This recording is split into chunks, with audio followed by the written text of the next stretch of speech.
Welcome to 30 Minutes of Wisdom, Rising in Consciousness and Mindfulness. My name is Veronica Carrera. I'm the creator and the producer of the show. 30 Minutes of Wisdom is about rising in consciousness and connecting to our most authentic self. And to help me have an important conversation today, I have Amin Gates. He's a sales leader and mindfulness practitioner. Welcome, Amin. Thank you so much for having me, Veronica. I'm so proud and so honored to be a part of this conversation today. Thank you. Welcome. And our special guest for today is Dr. Jeff McNairy, Chief Medical Officer at Rhythmia. He's here to help us talk about coming out and the impact on our mental health. Welcome, Dr. Jeff. Hi, thanks for having me. I'm always happy to talk about these issues, and I'm glad that you guys invited me as a guest. Thank you.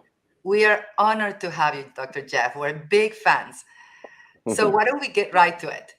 Dr. Jeff, what are the dangers of hiding who we are? There's lots of problems with hiding who you are, because if you can't be your authentic self, what happens is that you start to show the world something other than you. And this sort of dissociation or split that occurs is very problematic, because if I don't feel safe to be me and I have to survive in a hostile environment, whether it's emotionally hostile or behaviorally or a workplace or a family dynamic or a community dynamic, it's very isolating. And if I don't feel that I can be myself authentically, then I develop all these traits that are coping mechanisms that are ultimately problematic. And doing this for a lifetime leads to all these different behaviors that are issues that turn up later, such as substance abuse. There's often depression that comes up, and there's absolutely anxiety. And there's just basically trauma that is kind of felt and experienced by a person who can't really be them. And so this usually starts very early in life, usually in the young ages, the developmental stages, under age of 12. And so it can happen anytime, but really during the formidable years, under age 12 is when a lot of this kind of behavior locks in as a coping mechanism. And then we go through life, and next thing you know, we're adults and we don't really know who we are. And we might have, felt left out or not really authentically connecting with people. We have trouble with true relationship intimacy, and we're just basically uncomfortable. And people don't notice this because we're showing them a version of ourselves that's not even us. And then we lose our sense of self in this, and there's a disconnect between, like, who am I really? And then there's this whole concept of self sort of loathing that can kick in, because if it must be me that's the problem, because everybody else seems to be doing fine. And, everybody else seems to have their lives, going a certain way, which is maybe not true, but that's kind of the perception. And then we start to have, problems with our own sort of belief system, and we question ourselves. And this leads down a path that's really upsetting, isolating, and can lead to a bunch of behaviors that are not healthy for us. Yeah, thank you, Dr. Jeff. Very powerful. Can you elaborate a little bit more on the impact on our health besides the depression? What else is there? What else happens to someone who had to struggle, perhaps part of their lives only? Some people may have come out when they're young, but some of us waited for a long time before we had the courage to come out. Definitely. Well, anytime an emotion is held inside, meaning that you don't express it, communicate it, release it, or address it, it can develop a physical symptom. And this is called a psychosomatic response. It's very common in psychiatry and psychology, and just in healthcare in general, to look at what are the emotional issues behind a physical symptom. So some people, like, let's say you have a lot of anxiety in your life and you never get to express it because you're just trying to survive. A lot of people develop on a more milder scale, migraines, lower back pain, abdominal tightness. But then on a more severe scale, there can develop autoimmune issues. There can develop even cancers. So this is what science has, shown us through research and lots of different studies, is that an emotional situation that's bottled up can eventually manifest physically, and that can be all kinds of different things. And that's the real danger of this as well. Yeah, thank you, Dr. Jeff. I mean, this obviously it makes me think about what I went through growing up as a Mormon and coming out as gay. But I want to get to Amin first. Amin is a very special person. He's someone that I admire. I'm just a wonderful human being, and I happen to work with him as well in the same company. But I would love to know, Amin, what was your experience coming out? And does this resonate with you? I mean, Dr. Jeff just explained some of the what Yeah. we have to deal with. Yeah. And I feel like just listening to Dr. Jeff, I felt like, were you like a witness to my childhood? And like, were you just like in the background the whole time? Like, seriously. I was like, wow, yes, checking off everything that I was going through when I was thinking about and like, you know, grappling with the idea of coming out and, you know, appreciating and trying to understand who I was and going through those struggles. So my coming out was a little like challenging, you know, as most people would say about the coming out story. I had to do it twice because my parents weren't together. And so I had a coming out like event from my mom and a coming out story with my dad. And I was one of the people who actually waited, you know, quite some time before I came out. So with my mom, I was probably in my early 20s or so. And, you know, I share with my mom because I have more of an open communication with my mom. I felt more safe with my mom. And I felt like it would be a bit easier to come out to her. You know, she's my mom. Like, she loves me unconditionally. And honestly, like, it was challenging because, you know, she just didn't kind of like couldn't wrap her head around like, my son is what? Like, what do you mean? Like, is this a phase? Like, oh, you just need to find the right girl. You haven't found the right girl yet. And I actually had to come out to my mom like multiple times because it's almost like, oh, I forgot that you were actually gay. I thought you were, you know, that was just a phase that you were going through. You were just going to come back to the light and come back to just normalcy, whatever that meant. And but you know that you know transpired over a few years, and you know she's definitely like on her journey of acceptance, and my mom is now like an amazing ally. She like you know has gay friends, and she you know makes it a point to learn more about just you know my life and just kind of like more accepting for her. My dad was a completely different story. I grew up mostly with my dad and was raised with my dad. And he's Jamaican, West Indian man, grew up in a very, very, very homophobic country. And I grew up around just like, you know, homophobic like epithets and, you know, hearing like terms like bati boy and stuff like that. And like, I was really, really afraid to share this information with my father. And so much so where I just became I shut down. Like I had like very limited communication with my father because I felt like if he would talk to me just a little bit too much, like he would find out that like his son is gay. And so I had very limited communication with my father. And it wasn't until I was actually about 35 that I mustered up enough courage to come to my father and start to have a conversation around acceptance and around sharing something that's a part of me that I've been wanting to share with him for a long time. And I remember this scene very vividly. We were out on his porch and, you know, we're sitting across from each other and I started the conversation and he just stopped me midway and said, "You're my son and I love you no matter what." And I'm going to get a little emotional because that was actually the last conversation that I had with my father where he was actually still coherent. Because a few weeks later, he had a stroke. And a couple months later, he died. So, and that whole time, you know, after he had the stroke, he really could not communicate. He couldn't really like, you know, say anything. And there was a cancer that was found and it spread. It was very, very, very aggressive and he was gone within months. And when I think about now, like, you know, finally having the courage at 35 to tell my father or to at least try to tell my father, I think back on all the lost time, you know, and who I was not being to my father, who I missed out on kind of like, you know, getting to know him as an individual and him getting to know me as a person, as a grown man, because I was just so afraid that I was going to disappoint my father. Yeah, so it was very, very difficult. And I still live with that, you know, a little bit of regret not having, you know, that time with my father to have those authentic and genuine exchanges.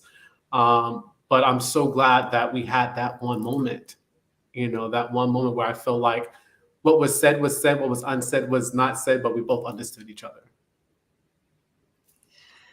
Well, I mean, that is, I can imagine in being as a Black man, gay, I mean, all of this, and I did not know that your father was from Jamaica. I mean, I can imagine the struggle and the fear that you felt just to prepare yourself to even have this conversation. And I know that it wasn't a one-time decision. You probably thought about it for a long time. Um, and and this makes me think about me and Dr. Jeff, and those who have read now my book also know that I grew up as a Mormon with this dogma that there was something terribly wrong with me, that being gay was a crime next to murder. So I live with that my whole life, and I'm always been what people will call God conscious. I always wanted to do the right thing, and so I was very devoted to my faith, and I tried everything. And if people in the Mormon church, well, they fast once a month, right? Or they encourage you to read the scriptures every day, I would do double that. I will fast sometimes once a week so that God could help me get rid of this terrible thing that was inside of me. And I would read more often. I would say I was willing to do anything so that I could live my faith. And I was so committed, even to the point that I remember one time I said, you know what, I'm just going to commit myself to being single for the rest of my life. If this is what it takes for me to be accepted by God, that's what I'm willing to do. And there was a point that I think so many years of my life living like this, and falling in love and pushing that person away because you feel that shame and guilt. And the conflict is so huge, a psychological struggle, Dr. Jeff, which I want you to talk about it a little bit more. But it was so much that then at 37, when I felt that there was no way out, and I really felt this, like I had two options. If I stay in this world and living in this sinful way, living in this with this terrible sinning and so broken that it doesn't make sense to stay. But I was also taught that if I leave the world like this, or if I end my life, I'm going to be condemned forever. So it was a lot. I mean, it was not a win-win situation by any means, but the pain must have been so strong for me that I remember at 37, I considered suicide. And that was rock bottom for me. That was when I said, okay, I can't do this anymore. Um, but in that dark night of the soul, some people are not able to make it. Um, and, and, and some of us, for some reason, are able to hold on to that atomic seed of hope, and maybe tell ourselves that there is something better, that there is something better on the other side of having to hide, of having to feel the shame and the struggle and the fear, that perhaps I am not this horrible and broken human being that I've been taught to believe about myself my whole life. And I'm grateful that I was able to choose that. But I know that that's not the case for everybody, and that some people still suffer greatly, or have suffered to the point that they decided to give up. So this is part of my story. And I mean, I don't know if you agree with me that sometimes the coming out story, it's not a one-time thing. It happens again and again in certain spaces. You have to come out again, and it keeps on repeating itself. But I'm wondering, like, even the journey after you feel like, okay, this is said, and now out, is this just a one-time process or not? And what happens after, you think, Dr. Jeff, if I can, from your experience with your clients, what is the journey after you make that decision to accept yourself? Yeah. And by the way, those are two amazing, courageous stories. I'm in awe of both of you because that's just a beautiful sort of warrior spirit you both have to be able to push through those adversities and struggles. And it's very much, I'm in awe of both of you. So thank you for sharing those stories. It's incredible. It's inspiring, to be honest. So what ends up happening after someone comes out and is kind of now sort of in a sense let go of a little bit of the burden, not the entire burden, but kind of feels okay. Now I'm on a path of acceptance and kind of growth.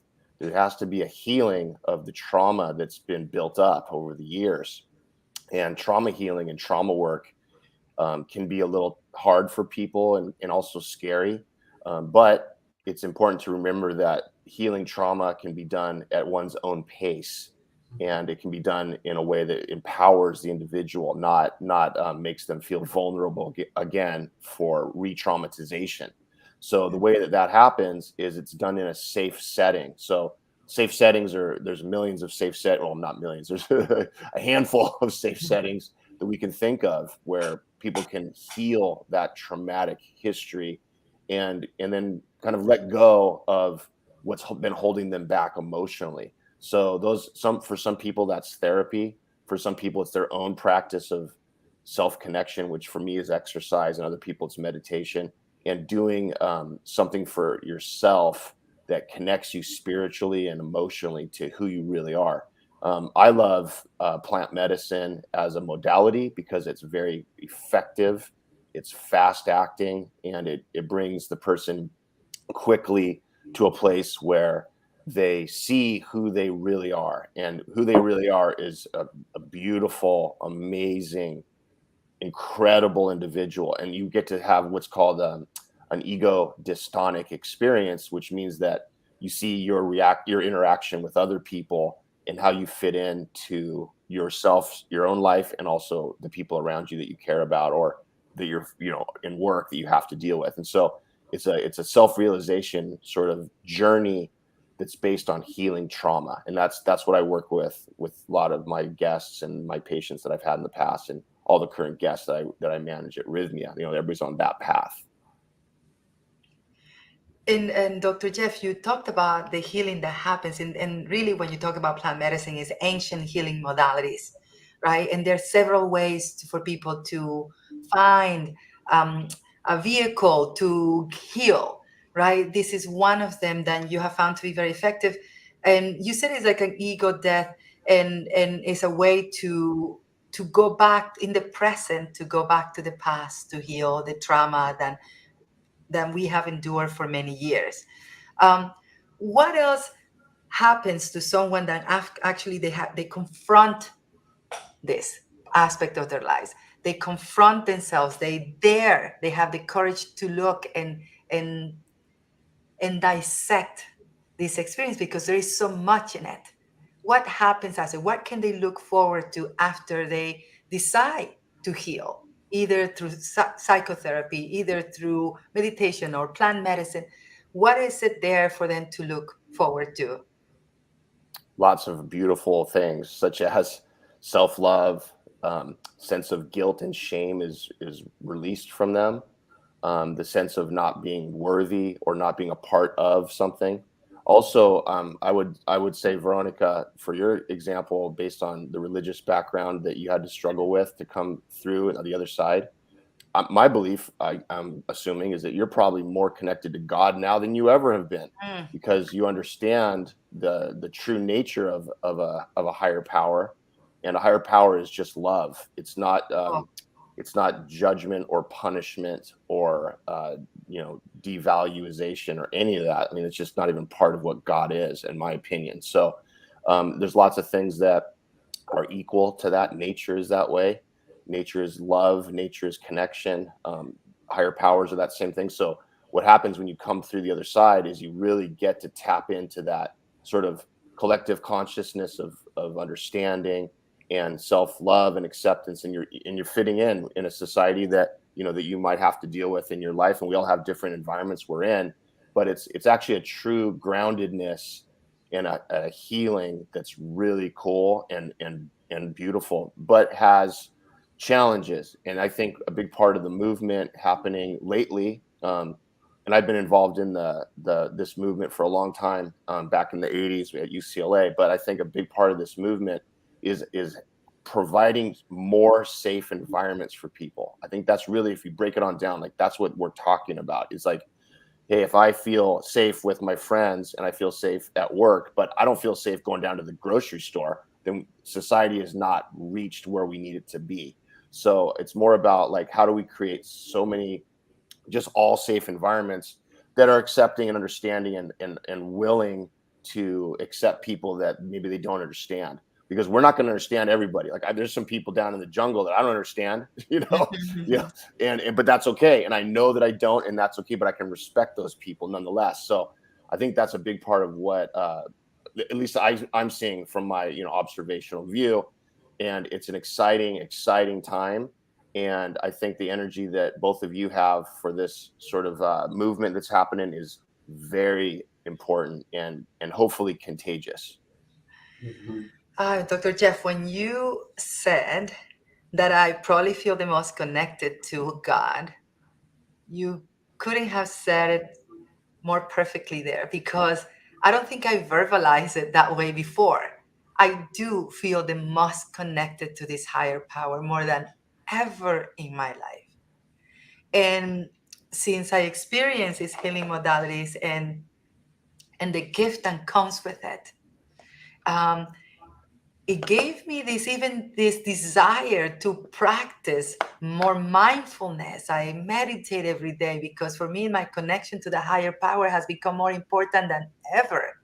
And that shame and guilt, I would say for the most part, that's gone.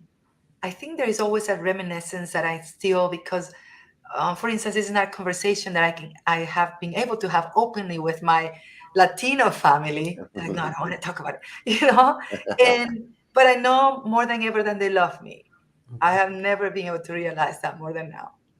So, and it's just beautiful to come to this realization that at the end of the day, God is love. And once we are able to heal that, something shifts in our perception, that not only do we understand that God is love, but I also understand that I am love.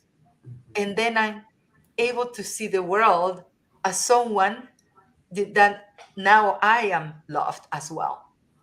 Then there is nothing wrong with me. There is nothing broken. If anything, there is something so beautiful in me and so much light and so much to look forward to, even more so in this life.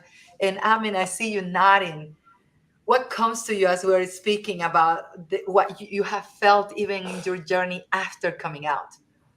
Yeah, I resonate with every single word that you just shared, Veronica, and also Dr. Jeff. Honestly, like my connection to spirituality and to a higher power has like doubled in so much size. Like I felt like I didn't really have religious ties when I was growing up because neither one of my parents were truly religious. However, like I developed my own, beliefs and my own spirituality and my own practice through healing modalities. And the one thing that I have been exposed to is another truth. It's another truth. Yes. Because at one point I was like, had these limiting beliefs in my head and these stories that I thought about myself and like what would happen if I came out, like I would be an outcast and all those things. But I had to trust that there's something else out there, that there's another truth. That, to your point, I am love. I'm a unique expression of the universe. I am not a mistake. And I was created with purpose and intention. And I got to that point through the healing modalities. So yeah, it's very powerful, and that's one piece of advice I would give to anyone struggling with coming out, just to trust that there's another truth. There is another truth. And perhaps, Amin, is that we have lived with an illusion of separateness, of the illusion that there is something wrong with us, instead of the truth that there is nothing wrong. And what we did by stepping into the spiritual journey is to just shed all the lies that we have been told all of our lives. And what is underneath all of that? Truth, light, love. And when we get to that point, then we're capable of giving that out to the world. Mhm. And now we can live with purpose and intention. And now when you're healed, then you can become a healer. That's to me the beauty and the gift in this journey that we have gone through. And I mean, you're a beautiful human being. I mean, I'm grateful to be able to call you my spiritual brother. And so I'm so happy that we are doing this together right now, because I know we both have a story with this. And Dr. Jeff, as you listen to our stories and what it feels for us to have gone through this journey where we are right now, what comes to you as a scientist, as someone who's also a spiritual leader? You have this beautiful mix of both worlds, the spiritual world, the scientific world, and I look up to you for so much wisdom. So what has come to you? A couple different things have come to me while this has been discussed. And I think number one, the people that I was taught in school to revere were people with the most degrees and backgrounds in science and studies and prestige academically. And to me, I never believed that. That was just what I was told and kind of guided into. But what I've come to learn doing the work that I do with the people I do for so long, 30 plus years, is that the people that go through adversity and struggle and come out on the other side, those are the people that I revere and follow and look to for guidance and inspiration. And so you two definitely fit into that category, no doubt about it. And what I find as well is that, people that are closed off and not accepting of others and adversarial and all the different things that people deal with in life with non-accepting groups, those people are fear-based often, and they're uncertain of who they are. And I've noticed that that's about their own journey. And anyone that exudes abuse or problems for others, that is about them, and it is not about us. And it is hard because sometimes it's our family, and we're stuck with our family, and that's a beautiful thing, and there's a reason for it. But it is a hard pill to swallow sometimes, that the very closest people that we are next to are the ones that are causing us the most pain, at least for a time. So I think it's a matter of really seeing who you are as individuals and who we are and who each person is, and to find this path of acceptance. Because I'll tell you what, like, I don't trust anybody that hasn't gone through their own personal struggle. And if they've been just some sort of easy street, first of all, that's not real. That's a facade, and they're not addressing their own reality, I think, is the way to look at that, Yeah, thank you for expanding on that, because we didn't talk about much about how other people experience this and the lack of acceptance. And I always repeat what I learned from this book that I read, A Course in Miracles, and we're perfectly unaffected by all expressions of lack of love. We're perfectly unaffected by all expressions of lack of love, because once we understand that, there's nothing that can touch us. But at the end of the day, it's everyone's journey, right? Everyone has their own journey. And I mean, any final words to leave us with also on this LinkedIn Live session of coming out of mental health? Just embrace yourself, love yourself, give yourself grace. Give yourself grace and kindness. Be gentle to yourself, and know that there's another truth on the other side. And you are love, you are light, and you were created with intention and purpose. Yes. Thank you so much. And thank you so much, Dr. Jeff. You're the best. You're awesome. We love you. I love And you. thank you. Yes. And thank you, everyone, for another session, a LinkedIn Live session of 30 minutes of wisdom. I know some of you are going to watch this during the week. Any questions you have, feel free to reach out to us. Thank you. Have a wonderful weekend. Thank you.